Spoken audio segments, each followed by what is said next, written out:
দেখে নেব এই মুহূর্তের 15টি বাছাই করা গুরুত্বপূর্ণ সংবাদ। শুরুতেই থাকছে বিশেষ বিশেষ সংবাদের শিরোনামগুলি এক নজরে, তারপরে বিস্তারিত। পাকিস্তানের করাচিতে জঙ্গি হামলার 24 ঘন্টার মধ্যেই আফগানিস্তানে ভয়াবহ হামলা পাকিস্তানের। মৃত 29। পাকিস্তানে ভয়ঙ্কর জঙ্গি হামলায় যুক্ত ভারত, বিস্ফোরক অভিযোগ পাকিস্তানের। আজ আসছে অভিন্ন দেওয়ানি বিধি, অপরাধ করলেই জমি সম্পত্তি বাজেয়াপ্ত করে দেওয়া হবে নিলাম। তৃণমূল সাংসদ অর্থাৎ টলিউড স্টার দেব অর্থাৎ দীপক অধিকারীর অনুরোধ মানল মোদী সরকার। 15 কিমি রাস্তা তৈরির জন্য বরাদ্দ হল 14 কোটি টাকা। মুম্বইয়ে মহরমের মিছিলে 15,000 মানুষকে হত্যার গভীর ছক, অবশেষে গ্রেপ্তার এক যুবক। অবশেষে গ্রেপ্তারের মুখে হুমায়ুন কবির, মুসলিমদের একত্রিত করে বিজেপিকে সেটা ভাঙা মারের হুঁশিয়ারি দিয়েছিলেন। এবার রাজ্যের প্রাক্তন শিক্ষামন্ত্রী পার্থ চট্টোপাধ্যায়ের বিরুদ্ধে শ্লীলতাহানির মামলা, পুলিশের দ্বারস্থ গৃহবধূ। রাম মন্দিরের জন্য 1 কোটি টাকা দান করে অনুতপ্ত বৃদ্ধ, রাম মন্দির থেকে হাফিস 35,000 কোটি টাকা চুরি, সোনার গয়না অলংকার। চলতি বছরেই বাংলাদেশে ফিরছেন শেখ হাসিনা, বড় ঘোষণা। প্রধানমন্ত্রী নরেন্দ্র মোদীকে সর্বোচ্চ নাগরিক সম্মান দেওয়া হলো। সৌদিতে কপ্টার ভেঙে মৃত 14। কেমন থাকবে আবহাওয়া? উত্তরবঙ্গে লাল সতর্কবার্তা জারি, বিভিন্ন জেলায় অতি ভারী বৃষ্টিপাতের সতর্কবার্তা। প্রত্যেকটি খবর জানতে শেষ পর্যন্ত জুড়ে থাকুন চ্যানেল রোজ বাংলার সাথে। পাকিস্তানের করাচির জঙ্গি হামলার ঘটনার 24 ঘন্টাও কাটেনি, তার মধ্যেই এবার আফগানিস্তানে ভয়াবহ হামলা চালালো পাকিস্তান। স্থানীয় সময় রবিবার মাঝরাতে আফগানিস্তানে ভয়াবহ এয়ার স্ট্রাইক চালিয়েছে পাকিস্তান। ইসলামাবাদের দাবি ওই অভিযানে অন্তত 29 জন জঙ্গি নিহত হয়েছে এবং বহু অস্ত্র ভাণ্ডার ধ্বংস করা হয়েছে। ঘটনায় ফের আফগানিস্তান পাকিস্তান সীমান্তে নতুন করে ব্যাপক উত্তেজনা ছড়িয়ে পড়েছে। পাকিস্তানের তথ্যমন্ত্রী আত্তাউল্লাহ তার এক্স হ্যান্ডেলে জানিয়েছেন, প্রথমে খাইবার পাখতুনখোয়ার বাজাউর জেলায় অভিযান চালিয়ে তেহরিক-ই-তালিবান পাকিস্তানের শীর্ষ কমান্ডার খান ফরোজ সহ 4 জঙ্গিকে হত্যা করেছে পাকিস্তান। এরপর আফগানিস্তানের পাখতিকা কুনার প্রদেশে টিটিপির ঘাঁটি লক্ষ্য করে ভয়াবহ বিমান হামলা চালিয়েছে পাকিস্তান। পাকিস্তানের দাবি, হামলায় আরও 25 জন জঙ্গির মৃত্যু হয়েছে। আতাউল্লাহ আরও জানিয়েছেন, অভিযানে একাধিক জঙ্গি ঘাঁটি ধ্বংস হয়েছে, অস্ত্র ভাণ্ডার, গোলা বারুদ ধ্বংস করা হয়েছে। উল্লেখ্য, আপনাদেরকে জানিয়ে রাখি, এর আগে শনিবার রাত 8:30 নাগাদ পাকিস্তানের করাচির জহর এলাকার সিন্ধ রেঞ্জার্সের ভিট্টাই উইং ক্যাম্পে বড়সড় জঙ্গি হামলা চালানো হয়। পাকিস্তানে ভয়ঙ্কর জঙ্গি হামলায় যুক্ত রয়েছে ভারত, বিস্ফোরক দাবি পাকিস্তানের। হুঁশিয়ারি এবার ভারতের বিদেশ মন্ত্রকের। পাকিস্তানের করাচিতে পাকিস্তান রেঞ্জার্সের ক্যাম্পে সন্ত্রাসবাদী হামলার পেছনে ভারতীয় এজেন্ট জড়িত থাকার দাবিকে সম্পূর্ণ ভিত্তিহীন, কাল্পনিক বলে এবার উড়িয়ে দিল ভারত। পাকিস্তানের স্বরাষ্ট্রমন্ত্রী মহসিন নাকভি কোনো ধরনের সুনির্দিষ্ট প্রমাণ ছাড়াই এই ঘটনায় ভারতের জড়িত থাকবার অভিযোগ করেছেন। পাকিস্তানের এই প্রথাগত অভিযোগের তীব্র প্রতিবাদ জানিয়ে ভারতের বিদেশ মন্ত্রক কড়া বিবৃতি জারি করেছে। সংবাদ মাধ্যমের প্রশ্নের জবাবে ভারতের বিদেশ মন্ত্রকের মুখপাত্র রণধীর জয়সওয়াল স্পষ্ট জানিয়েছেন, করাচি সাম্প্রতিক জঙ্গি হামলার ঘটনা প্রসঙ্গে ভারতের বিরুদ্ধে পাকিস্তানের করা অভিযোগের প্রতিবেদন আমরা দেখেছি এবং এই ভিত্তিহীন দাবি আমরা সম্পূর্ণভাবে প্রত্যাখ্যান করছি। তৃণমূলের অন্যতম বিদ্রোহী সদস্য দীপক অধিকারী অর্থাৎ টলিউড স্টার দেবের অনুরোধ রাখল মোদী সরকার। ঘাটালে প্রধানমন্ত্রী গ্রাম সড়ক যোজনায় 15.5 কিলোমিটার রাস্তা তৈরির জন্য 13,84,94,000 টাকা অনুমোদন করল মোদী সরকার। ওই টাকায় পশ্চিম মেদিনীপুরের কেশপুর, পিংলা, সবং, দাসপুর 1, ডেবরার মতো 5টি ব্লকের 10টি গ্রামের সড়ক যোগাযোগ মসৃণ করা হবে। নিজের লোকসভা কেন্দ্র ঘাটালে সড়ক ব্যবস্থার উন্নতির জন্য কেন্দ্রীয় গ্রামোন্নয়ন মন্ত্রী শিবরাজ সিং চৌহানকে চিঠি দিয়েছিলেন দীপক অধিকারী দেব। তারই জবাবে অর্থ অনুমোদনের কথা জানিয়ে পাল্টা দেবকে চিঠি দিয়েছেন শিবরাজ। জানিয়েছেন, প্রধানমন্ত্রী গ্রাম সড়ক যোজনার 4র্থ পর্বে ঘাটালে 9টি রাস্তা তৈরি করা হবে। আর গুন্ডা রাজ চলবে না পশ্চিমবাংলায়, গুন্ডা দমন আইন পাশ হচ্ছে রাজ্যে। চালু হচ্ছে রাজ্যে অভিন্ন দেওয়ানি বিধি, পেশ হচ্ছে দুষ্কৃতি দমনে কঠোর 2 বিল। মুখ্যমন্ত্রী হিসেবে শুভেন্দু অধিকারী শপথ নেন গত 9 মে। ঠিক তার 52 দিনের মধ্যে যুগান্তকারী পদক্ষেপের পথে বাংলার ডবল ইঞ্জিন সরকার। কারণ রাষ্ট্রীয় স্বয়ংসেবক সংঘ তথা বিজেপির চিরকালীন এজেন্ডা অভিন্ন দেওয়ানি বিধি সংক্রান্ত বিল বিধানসভায় পেশ হচ্ছে আজকেই। সেই সঙ্গে দুষ্কৃতি দমনে, গুন্ডা দমনে কঠোর আইনের লক্ষ্যে আসতে চলেছে জোড়া বিল রাজ্যে। আসবে ফিনান্স বিল, ব্যাকওয়ার্ড ক্লাস বিল আজকেই। ফলে আজ দিনভর টানটান উত্তেজনায় পূর্ণ থাকছে বিধানসভার অধিবেশন। প্রথম নজর অবশ্যই ইউনিফর্ম সিভিল কোড বা অভিন্ন দেওয়ানি বিধির দিকে, কারণ ওই একটি বিল বিজেপি জমানার সূচনা পর্ব থেকে বিতর্কের ঝড় তুলেছে গোটা দেশে। অভিন্ন দেওয়ানি বিধি কার্যকর হয়ে গেলে ধর্মের ভিত্তিতে কোনো বিধি আর কার্যকর থাকবে না রাজ্যে। ওই সংক্রান্ত বিল আজ বিধানসভায় পেশ করার কথা রাজ্য সরকারের। তা না হলে অভিন্ন দেওয়ানি বিধি সংক্রান্ত বক্তব্য শুভেন্দু অধিকারী সরকার জানাবে বিধানসভায়। তারপর ওই সংক্রান্ত বিল স্পেশাল জুডিশিয়াল কমিটির কাছে পাঠানো হতে চলেছে। আপনাদেরকে জানিয়ে রাখি, সমাজে মুসলিম খ্রিস্টান ধর্মাবলম্বীদের বিবাহ বিচ্ছেদ উত্তরাধিকার সংক্রান্ত আলাদা আলাদা আইন রয়েছে, কিন্তু বিধি কার্যকর, নতুন বিল নতুন আইন কার্যকর হলে এই সব আর কার্যকর থাকবে না রাজ্যে। অভিন্ন দেওয়ানি বিধির অর্থ হলো বিভিন্ন ধর্ম, আচার, বিবাহ বিচ্ছেদ, পারিবারিক অংশীদারিত্ব একটিমাত্র আইনের মধ্যেই নিয়ন্ত্রিত করা হবে এবার পশ্চিমবাংলা জুড়ে। সামগ্রিকভাবে বিষয়টি অবশ্যই স্পষ্ট হবে রাজ্য সরকারের বক্তব্য সামনে আসার পর।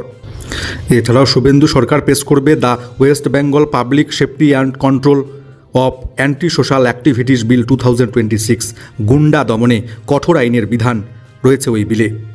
অপরাধ করলেই সম্পত্তি বাজেয়াপ্ত করে নিলাম করে দেওয়া হবে। শুধু গুন্ডা বা সমাজ বিরোধীদের শাস্তিই শেষ নয়, খসড়ায় স্পষ্ট উল্লেখ রয়েছে তাদের সম্পত্তি বাজেয়াপ্ত করবে রাজ্য, নিলাম করে দেওয়া হবে। এমনকি গুন্ডা বা সমাজ বিরোধীকে কেউ যদি আশ্রয় দেয় বা লুকিয়ে রাখে, তাহলে সংশ্লিষ্ট ব্যক্তিকেও কঠোর শাস্তির মুখে পড়তে হবে। পশ্চিমবাংলার মুসলিমদের একত্রিত করে বিজেপিকে সেটা ভাঙ্গা মার দেবেন হুঁশিয়ারি দিয়েছিলেন। তারপরেই বিপদে হুমায়ুন কবির। এবার পুলিশও জামিন অযোগ্য ধারায় করল মামলা। অবশেষে গ্রেপ্তারের পথে কি তাহলে বিধায়ক? শুক্রবার মুর্শিদাবাদের বেলডাঙ্গা 2 নম্বর ব্লকের কাশীপুর এলাকায় একটি জনসভায় বক্তব্য রাখতে গিয়ে একাধিক বিতর্কিত মন্তব্যের জেরে বিপাকে পড়তে চলেছেন আম জনতা উন্নয়ন পার্টির চেয়ারম্যান তথা দলের নওদার বিধায়ক হুমায়ুন কবির। মুর্শিদাবাদ জেলার একাধিক থানা ছাড়াও রাজ্যের আরও কয়েকটি থানায় বিজেপির দল এবং তাদের যুব মোর্চার তরফ থেকে হুমায়ুন কবিরের বিরুদ্ধে লিখিত অভিযোগ জানানো হয়েছে। মুর্শিদাবাদ পুলিশ জেলার এক আধিকারিক জানিয়েছেন, নওদার বিধায়কের বিতর্কিত মন্তব্যের জেরে একাধিক থানায় তার বিরুদ্ধে লিখিত অভিযোগ দায়ের হচ্ছে। সমস্ত থানায় 0 FIR রুজু করা হচ্ছে। যেহেতু হুমায়ুন কবির এই বিতর্কিত বক্তব্য রেজিনগর থানার কাশীপুর এলাকায় রেখেছিলেন, তাই রেজিনগর থানা বিধায়কের বিরুদ্ধে দায়ের হওয়া অভিযোগগুলির তদন্ত শুরু করেছে।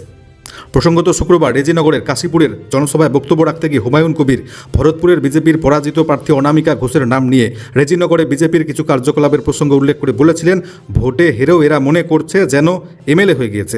অভিযোগের পাশাপাশি সংখ্যালঘু সম্প্রদায়ের মানুষদের নাম করে আরও বেশ কিছু বিতর্কিত মন্তব্য করেছিলেন হুমায়ুন কবির। হুমায়ুনের একাধিক বিতর্কিত বক্তব্যের পর শনিবার রাতে বিজেপির যুব মোর্চার তরফ থেকে তার বিরুদ্ধে বহরমপুর থানায় লিখিত অভিযোগ দায়ের করা হয়েছে। এর পাশাপাশি মালদার ইংরেজবাজার থানাতেও হুমায়ুন কবিরের বিরুদ্ধে লিখিত অভিযোগ দায়ের হয়েছে বলে জানা গিয়েছে।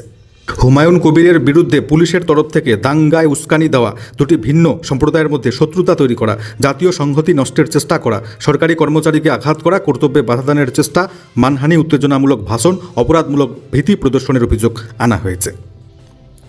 এবার রাজ্যের প্রাক্তন শিক্ষামন্ত্রী তথা বেহালা পশ্চিমের প্রাক্তন বিধায়ক পার্থ চট্টোপাধ্যায়ের বিরুদ্ধে তোলাবাজি, শ্লীলতাহানি, খুনের হুমকির অভিযোগ। একই অভিযোগে অভিযুক্ত ঠাকুরপুকুর অঞ্চলের প্রাক্তন কাউন্সিলর ঘনশ্রী বাগ এবং তার আরও 2 সহযোগীর বিরুদ্ধেও 2020 সালে ঘটেছিল ঘটনা। এর বছর 2 পরেই এনফোর্সমেন্ট ডিরেক্টরেট এবং তারপর CBI এর হাতে নিয়োগ দুর্নীতিতে গ্রেপ্তার হন পার্থ চট্টোপাধ্যায়। অভিযোগকারী মহিলার দাবি, এতদিন তিনি প্রাক্তন মন্ত্রী তথা প্রাক্তন বিধায়ক এলাকার তৃণমূল নেতাদের বিরুদ্ধে কোনো অভিযোগ জানাতে পারেননি। নতুন সরকার দায়িত্ব নেওয়ার পর তিনি ঠাকুরপুকুর থানায় পার্থ চট্টোপাধ্যায়, ঘনশ্রী বাগ, তিলক ভট্টাচার্য, সুদীপ ঘোষের বিরুদ্ধে অভিযোগ দায়ের করেছেন তিনি। যেহেতু এটি 6 বছর আগেকার ঘটনা, তাই পুলিশ ভারতীয় দণ্ডবিধিতেই মামলা দায়ের করেছে। পুলিশ জানিয়েছে, ঠাকুরপুকুর রোডের বাসিন্দা ওই মহিলা জানিয়েছেন তার শ্বশুর বিজেপি নেতা ছিলেন। 2020 সালের 23 জানুয়ারি ঠাকুরপুকুরের বাছারপাড়ায় গোলমালের সময় এক যুবক আহত হন। তৃণমূল কংগ্রেস দাবি করে যুবক দলীয় সদস্য। এই ঘটনার পরিপ্রেক্ষিতে মহিলার শ্বশুরের বিরুদ্ধে সুদীপ, ঘনশ্রী, তিলকরা গিয়ে মিথ্যা অভিযোগ দায়ের করেন। ঘটনাস্থলে বিজেপি নেতা উপস্থিত না থাকা সত্ত্বেও পুলিশ তাকে গ্রেপ্তার করে। ওই বিজেপি নেতাকে প্রথমে পুলিশ হেফাজত, তারপরে জেল হেফাজতে পাঠিয়ে দেয়। নেতার ছেলে এবং অভিযোগকারিণী পুত্রবধূ প্রতিবাদ করলে প্রাক্তন বিধায়ক পার্থ চট্টোপাধ্যায় এবং 125 নম্বর ওয়ার্ডের প্রাক্তন কাউন্সিলর তাদের ডেকে চুপ করে থাকবার জন্য হুমকি দেয়। পার্থ এবং ঘনশ্রীদের জন্য তাদের পারিবারিক ব্যবসা 6 মাসের মধ্যে বন্ধ হয়ে যায়। এতে তাদের প্রায় 50 লক্ষ টাকা ক্ষতি হয়েছে বলে অভিযোগ। এরপর থেকেই তাদের পরিবারের লোকেদের বিভিন্ন সময় তৃণমূল নেতারা হুমকি এবং হেনস্থা করতে থাকে। ঘনশ্রী, তিলক এবং তাদের সহযোগীরা মৃত বিজেপি নেতার ছেলেকে খুনের হুমকিও দেন। তাদের পারিবারিক ব্যবসার বড় প্রভাব পড়ে। ইতিমধ্যে আপনারা জেনেছেন, অযোধ্যা রাম মন্দির থেকে কোটি কোটি টাকা উধাও। রাম মন্দিরের জন্য 1 কোটি টাকা দান করে এখন অনুতপ্ত বৃদ্ধ। রাম মন্দির নির্মাণের তখন সলতে পাকানো চলছে। অযোধ্যার বসত ভিটেতেই ভগবান রাম পাবেন তার মাথার ছাদ। তাই আর চিন্তা করেননি। জমি বিক্রি করে 2018 সালে রাম মন্দির নির্মাণের জন্য 1 কোটি টাকা তুলে দিয়েছিলেন উত্তরপ্রদেশের প্রতাপগড়ের বাসিন্দা শিয়ারাম উমর বৈশ্য। এই ঘটনার 8 বছর অতিক্রান্ত, রাম মন্দির মাথা তুলে দাঁড়িয়েছে 2 বছর হলো, আর এর মধ্যে দানের কোটি কোটি সামগ্রী, অলংকার, সোনা চুরি যাওয়া নিয়ে উত্তাল গোটা ভারত। সেই খবর শুনেছেন ওই বৃদ্ধ সিয়ারাম। এখন কৃত কর্মের জন্য অনুশোচনা করছেন ওই বৃদ্ধ, বলছেন আমি অনুতপ্ত, এখন আফসোস হচ্ছে। অথচ কয়েকদিন আগেও তিনি এক বুক গর্ব নিয়ে ঘুরে বেড়াতেন, হাঁটা চলায় ছিল আত্মপ্রত্যয়। কেউ জিজ্ঞাসা করলে বলতেন রাম মন্দিরকে চাক্ষুষ করাই আমার জীবনের সবথেকে বড় সাফল্য। 2018 সালে যখন তিনি 1 কোটি টাকা দানের কথা ঘোষণা করেন, তখন রাম মন্দির নির্মাণের সম্ভাবনা 20 বাও জলে। পুরো বিষয়টি ছিল সুপ্রিম কোর্টের বিচারাধীন। অনেকেই তাকে বলতেন মন্দিরের পক্ষে রায় না গেলে তার দান বৃথা যাবে। তাদের কথায় আমল দেননি ওই ব্যক্তি, পাল্টা বলেছিলেন আমি আত্মবিশ্বাসী, একদিন রাম মন্দির নির্মিত হবেই, সুপ্রিম কোর্টের রায় আমার পক্ষে আসবেই। তবে রাম মন্দির নির্মাণ হলেও আফসোস করছেন 1 কোটি টাকা দান করে, কারণ সেই রাম মন্দির, অযোধ্যা রাম মন্দির থেকেই চুরি হয়ে যাচ্ছে কোটি কোটি টাকা। এবার বাংলাদেশে ফিরতে চলেছেন বাংলাদেশের প্রাক্তন প্রধানমন্ত্রী শেখ হাসিনা। দেশজুড়ে আন্দোলনের মুখে দেশ ছাড়তে বাধ্য হয়েছিল। 2 বছর ধরে কার্যত লোকচক্ষুর আড়ালে ভারতে আশ্রয় নিয়েছেন বাংলাদেশের প্রাক্তন প্রধানমন্ত্রী। এরই মধ্যে বাংলাদেশে পট পরিবর্তন হয়েছে, ভোটে জিতে ক্ষমতায় এসেছে বিএনপি, নিষিদ্ধ হাসিনার দল আওয়ামী লীগ, মানবতা বিরোধী অপরাধের অভিযোগে মুজিব কন্যাকে ফাঁসির সাজাও শুনিয়েছে আদালত। এমন পরিস্থিতিতে কি তিনি আবার দেশে ফিরতে পারবেন, এ নিয়ে জল্পনার শেষ নেই। এর মধ্যেই অনমনীয় বাংলাদেশের 5 বারের প্রধানমন্ত্রী শেখ হাসিনা, তার ঘোষণা এই বছরেই, চলতি বছরেই বাংলাদেশে ফিরছেন তিনি। নিজের দল সম্পর্কে তিনি জানিয়েছেন আওয়ামী লীগ কোনো সংগঠন নয়, একটা শক্তি। বাংলাদেশে একজন সংখ্যালঘুর উপর হামলাও দেশের স্বাধীনতার উপর আঘাত বলে উল্লেখ করেছেন শেখ হাসিনা। ভারতীয় সংবাদ মাধ্যমে একটি সাক্ষাৎকারে শেখ হাসিনা এদিন জানিয়েছেন আমার বাংলাদেশে ফেরার বিষয়টি কোনো ব্যক্তিগত আকাঙ্ক্ষার বিষয় নয়, এর সঙ্গে বাংলাদেশের জনগণের রাজনৈতিক অধিকার, গণতন্ত্র পুনরুদ্ধার, আইনের শাসন, মুক্তিযুদ্ধের চেতনার মতো বিষয়গুলি জড়িত। আমি ক্ষমতার জন্য রাজনীতি করি না, বাংলাদেশের জনগণের কল্যাণ এবং বঙ্গবন্ধু শেখ মুজিবুর রহমানের সোনার বাংলা গড়ার স্বপ্ন বাস্তবায়িত একমাত্র লক্ষ্য আমার। ভয়াবহ দুর্ঘটনা। পশ্চিম এশিয়ায় নতুন করে উত্তেজনার মধ্যে ভেঙে পড়ল সৌদি আরবের সবথেকে বৃহত্তম তেল সংস্থা আরামকোর হেলিকপ্টার। রবিবার ভোর 6টা নাগাদ সৌদির শহর রাস তানুরার ওই ঘটনায় 14 জনের মৃত্যু হয়েছে। সেই দেশের সরকারি সংবাদ মাধ্যম জানাচ্ছে নিহতরা সবাই সৌদির নাগরিক। কপ্টার দুর্ঘটনার কারণ জানতে তদন্ত শুরু হয়েছে। অপরদিকে ভেঙে পড়েছে ফ্রান্সের একটি ছোট যাত্রীবাহী বিমান। ঘটনাস্থলে 11 জনের মৃত্যুর খবর পাওয়া গিয়েছে। স্থানীয় সময় রবিবার সকালে ফ্রান্সের তম ব্লে এলাকায় স্কাই ডাইভিং অভিযানে ব্যবহৃত একটি ছোট্ট যাত্রীবাহী বিমান উড়ানের কিছুক্ষণের মধ্যেই ভেঙে পড়ার ঘটনায় 11 জনের মৃত্যু হয়েছে বলে স্থানীয় প্রশাসন জানিয়েছে। মহরমের মিছিলে বড়সড় নাশকতার ছক ভেস্তে দিল পুলিশ।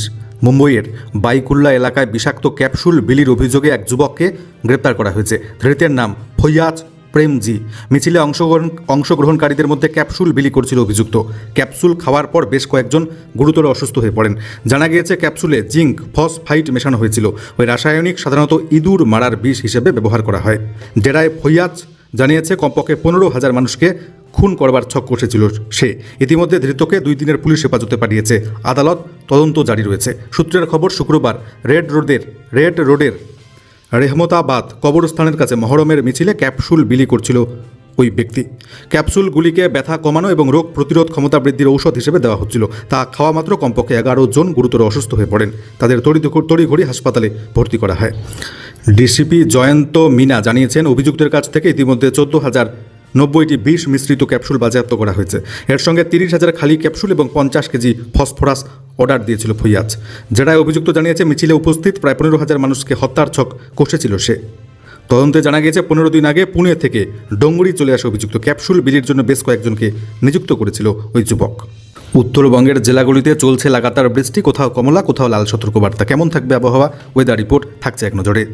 29শে জুন আজ উত্তরবঙ্গের দার্জিলিং, জলপাইগুড়ি, আলিপুরদুয়ার, কোচবিহারে বিভিন্ন স্থানে ভারী থেকে অতি ভারী বৃষ্টির পূর্বাভাস রয়েছে। কোথাও 200 সেন্টিমিটারের বেশি বৃষ্টিপাতের সম্ভাবনা। আজকে উত্তরবঙ্গের সমস্ত জেলাতেই বিভিন্ন স্থানে বজ্রবিদ্যুৎ সহ ঝোড়ো হাওয়ার সম্ভাবনা। ঘন্টায় 30 থেকে 40 কিমি বেগে দমকা হাওয়া বইতে পারে। 30 জুন দার্জিলিং, কালিম্পং, জলপাইগুড়ি, কোচবিহার, আলিপুরদুয়ারে ভারী থেকে অতি ভারী বৃষ্টির সম্ভাবনা। উত্তর দক্ষিণ দিনাজপুরেও 30 জুন মঙ্গলবার ভারী বৃষ্টির পূর্বাভাস রয়েছে। এছাড়া 29শে জুন আজকে দক্ষিণবঙ্গের পুরুলিয়া, বাঁকুড়া, ঝাড়গ্রাম, 2 মেদিনীপুর, দুই বর্ধমান, বীরভূম, মুর্শিদাবাদে বজ্রঝড়ের সতর্কবার্তা রয়েছে। কিছু এলাকায় 50 কিমি বেগে ঝোড়ো হাওয়া বইতে পারে।